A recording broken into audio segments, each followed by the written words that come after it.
Hi Judith, good session of the day. Hope you found it helpful. Just going to run through a couple of points that we discussed from the session. Part of the reason where you were getting the inconsistencies from was because you had sort of 2 or 3 wrongs making a right, and when it was a right, it was a very, very good shot.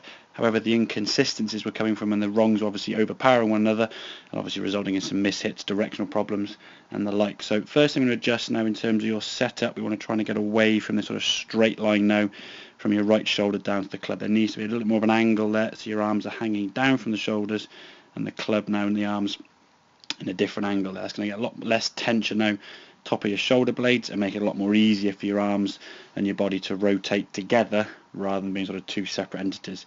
So once we're from that better position now, we could just focus on rotating the body as we go back, and now getting the trigger from the top of the backswing, that the lower half now is going to start the downswing. If the top half works first, the club now is going to swing too far and overtake the top half, and the club then will go left, obviously then hitting that pull shot as you saw, and the golf ball going a little bit lower. So from here, it's the lower half that's going to work first, not too much with the arms. We can see a little bit more ideally arm movement there, and top half as we drop down, but at least we're getting the club back on a better angle. Lower half now working, as we can see from that better setup ball, we can see now going straight down the range, a much more fuller movement in that right side.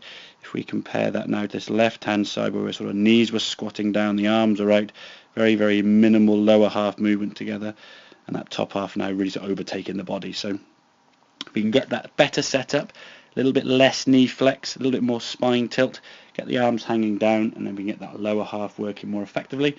Hopefully that'll get that golf ball flying straight to target and a lot more consistently. So hope that all makes sense. Any questions, obviously give me a shout, and I will see you soon.